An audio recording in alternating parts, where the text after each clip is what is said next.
안녕하십니까. 신의 한수의 신혜식입니다. 정말 기분이 나쁩니다. 김경수가 77일 만에 석방이 됐는데요. 그 이유가 황당하기 이를 데 없습니다. 전직 대통령 다 구속시키고 말이죠. 아직까지 박근혜 대통령은 나오지도 못하고 있는데 김경수는 석방이 됐다고 합니다. 도대체 대한민국의 사법부가 존재하는 것인지 사법 정의가 있는 것인지 정말 분노가 치밀어 오릅니다. 이와 관련해서 김정기 교수님 모셨습니다. 안녕하십니까. 정말 황당합니다. 어제 제가 모임에 나가서 많은 분들과 이야기를 했는데 특히 변호사분들이 많았어요. 어제 뭐 제 문제도 있었기 때문에 만났더니만 다들 하는 말씀이 너무한다.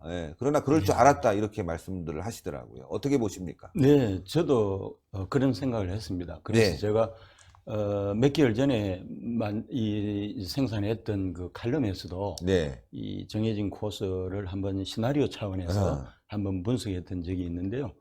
되게 뭐 예고된 결과였죠. 이런 예고된 결과 한번 또 분석을 해보겠습니다. 대한민국의 사법정의가 있는 것인지. 저는 특히 정치 재판하고 관련해서는 대한민국 사법정의가 없다고 생각합니다. 되게 이제 정해진 코스대로 가거든요. 그래서 이제 지난번에 이제 김경수 지사가 1심에서 충격적인 그 판결이 나왔잖아요. 그러니까 이제 업무방해 혐의로는 실형입니다. 징역 2년 선고했고요. 그 다음에 또 하나 더 있었죠. 공직선거법 위반인가요? 그거로는 이제 이 징역 8개월에 집행유예 2년. 이렇게 했는데 중요한 거는 현직 도지사잖아요. 현직 강력단체장을 법정 구속하는 것은 사실 아주 이례적인 거거든요. 그 정도까지 했잖아요. 그래서 중형을 내릴 정도로 죄질이 나쁘다는 거죠.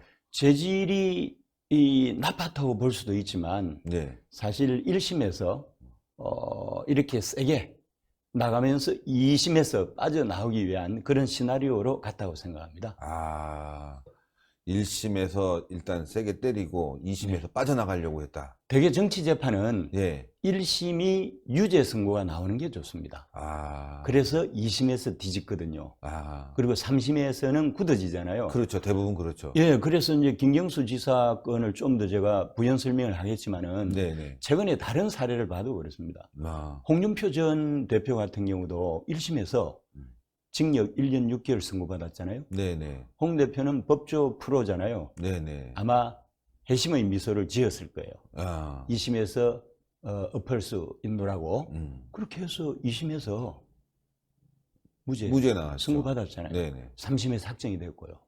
그래서 뭐 사실 자유로운 몸이 됐죠.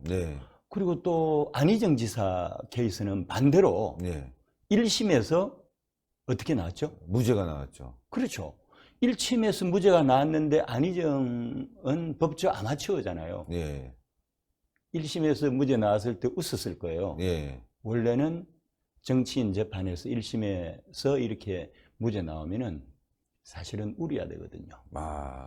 그런데 아니나 다를까 역순으로 2심에서 안희정 지사가 유죄 선고를 받았잖아요. 그러면은 그 코스대로 가는 거예요. 그래서 최근의 정치인들 판결을 놓고 보더라도 홍 대표나 아니면은 안 지사 경우에 비춰봐도 제가 아까 말씀드린 불문율이 있잖아요. 그래서 유죄 선고 받는 것이 좋고 2심에서 무죄로 간다.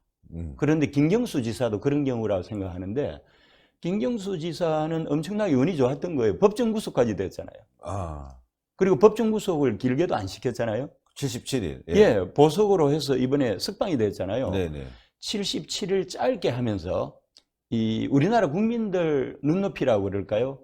우리나라 국민들이 사실은 그 감옥이라고 이제 이해를 하는데 사실 형이 확정되기 전에 이제 옥살이를 하는 곳이 구치소고 형 확정이 되고 나서 가는 곳이 교도소잖아요.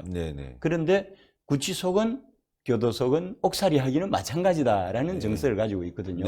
그러니까 사실 나중에 2심에서 무죄로 풀어주기 위해서라도 실형 선고를 하면서 현역 도지사를 법정 구속까지 하는 초유의 그런 이 판결을 유도했을 가능성도 있다. 그렇게 하면은 옥살이 했잖아. 그리고 이제 2심 판결이 무죄 판결이 이제 조만간 나올 거라고 생각하는데 네. 그 충격을 또 극소화하기 위해서 보석이라는 제도를 또 활용을 했잖아요. 네. 이렇게 해서 뭐 77일 살았잖아. 네. 그러면은 국민들이 뭐라고 그러겠습니까? 만기 출소 안 해. 그런 생각을 할 거고, 막상 이제 항소심이 결과가 무죄 판결이 나왔을 때는 그 충격파가 희석이 돼가지고 진압을 하기 훨씬 더 쉬워진다는 거죠. 예정된 수순대로 가고 있다. 물론 뭐 홍준표 대표와 관련해서는 제가 보도도 했지만 뭐 사안은 좀 다릅니다. 네, 조금 그렇죠. 네, 홍준표 맞습니다. 대표는 무죄를 받을 가능성이 많았는데 그래도 말이죠. 김경수는 이 악질범인데. 악질범이죠. 예, 그런데 2심에서 또 무죄를 내린다. 그런 수순을 밟는다. 그럼 지지자들에게는 말한 대로 그래 할 만큼 했다라고 하지만 또 반대편에 있는 사람들 이거 너무한 거 아니냐 이럴 수도 있지만 어쨌건 정치 재판으로 지금 가고 있다 이런 말씀이시죠? 그렇죠. 왜 그런가 하면은 이거는 단순히 김경수 지사만의 문제가 아닙니다. 네. 미래의 문재인의 운명과 더불어민주당의 운명하고 직결이 되어 있거든요. 그러니까 쉽게 이야기하면 2차 세계대전 당시에 바르샤바가 무너졌잖아요. 폴란드의 수도 바르샤바가 무너진 거고, 그 다음에 이제 바르샤바가 무너지면 바로 모스크바로 진격하거든요. 마찬가지로 김경수가 무너지면 그 다음 무너지는 대상이 누굴까요? 문재인 아닙니까? 그렇죠. 문재인이 될 수도 있다는 개연성이 충분히 있습니다. 그렇기 때문에 어떤 형태로든 뭐 박근혜도 따지고 보면은 뭐 국정농단이다 뭐다 해서 여러 가지 뒤집어 씌워서 탄핵 심판 대상이 되게끔 했잖아요. 그 중에 하나가 뭡니까? 국정원 댓글 사건이잖아요. 그렇죠. 근데 사실 국정원 댓글 사건에 비해서는 100배는 나쁘죠. 100배 아니라 1000배 이상 나쁜 것 댓글 같아요. 사건은 이 수만 배 메가톤급이에요. 질적이거나 양적인 면에서. 8,800만 건이니까 뭐 1억 건 가깝게 조작을 했으니까. 범죄 행위로 보면은 순악질범이에요. 악질범이죠. 이런 짓을 했습니다. 민주정권의 정통성이라는 게 어디서 나오는지 아세요? 선거를 통해서 나오는 선거죠. 그렇죠. 그러니까 이제 민주정권의 정통성은 선거를 통해서 확보가 되고 그래서 권위가 확보가 되는 거예요. 그러면은 문재인 대통령도 선거를 통해서 어쨌건 탄핵 정국에서 우연히 대통령이 됐잖아요. 선거를 통해서 되다 보니까 정통성을 인정을 받잖아요. 그런데 선거 과정에 불법이 있었다. 그렇게 되면 어떻게 되겠습니까? 정통성에 도전을 받게 되죠. 유사시에 탄핵 대상이 될 수도 있는 거예요. 저는 임기 중에 이제 김경수 건이 해결이 안 되면은 임기 중에 탄핵 대상이 될 수 있고요. 물론 이제 김경수 건이 해결이 잘 되고 미래의 지도자까지 만들어내면은 퇴임 후에도 안전장치가 만들어지는 거죠. 그 정도의 절실함이 문재인과 더불어민주당에게는 있는 겁니다. 김경수 사건이 단순히 개인의 케이스가 아니에요. 조직적으로 하는 거죠. 치밀하고 조직적이었다. 저는 시나리오라고 봅니다.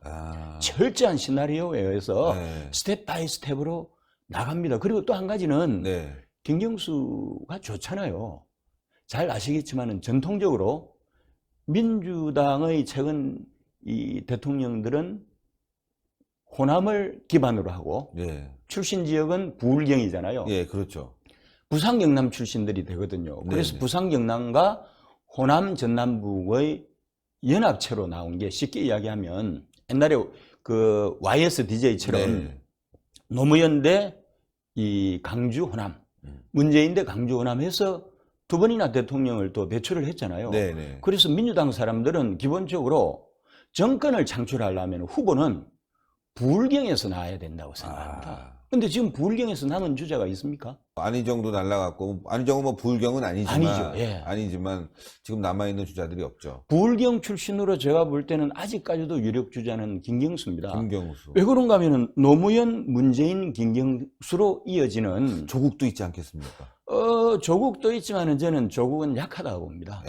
조국도 이제 잠재적인 후보군에는 들어가겠지만은 저는 조국보다는 김경수가 적통이라고 생각하는 게 노무현의 아들이 문재인이고 문재인의 아들이 김경수입니다. 하나예요. 그렇죠. 뭐 최측근이죠. 3일이 동일체입니다.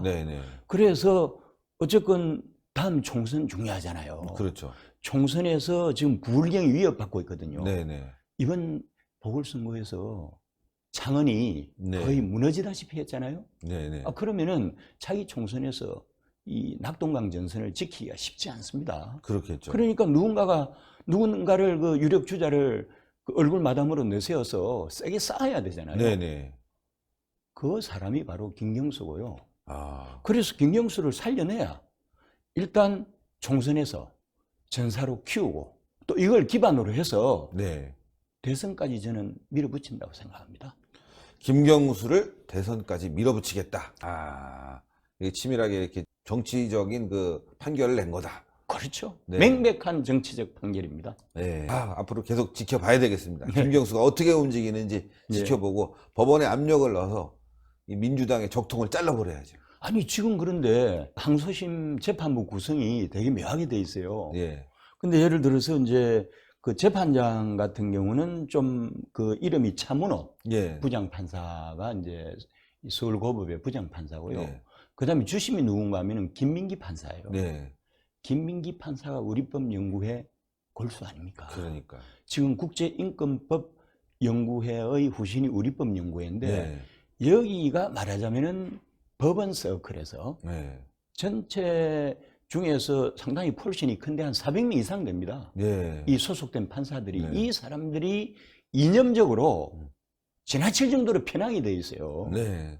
그런데 그 김민기가 주심 판사거든요. 그러니까. 그 중심에 있는 거예요.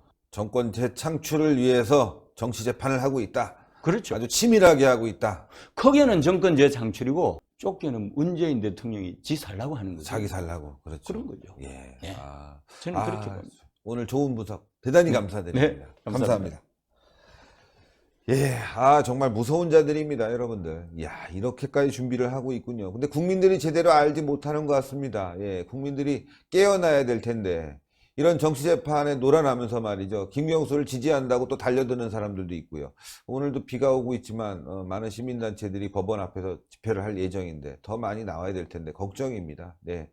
자유한국당이 조금 더 세게 싸워야 되는데, 또 자유한국당이 보니까 좀 미진한데, 이런 것도 걱정이고요. 하여튼, 이번 김경수 보석은 우리가 강력하게 싸워야 되겠습니다. 여러분들 신의 한 수 많은 지지 부탁드리겠습니다. 동그랗게 올라가는 구독 버튼 꼭 눌러주시고 추천 버튼 댓글로 많은 성원 부탁드리겠습니다. 대단히 감사합니다. 감사합니다. 감사합니다.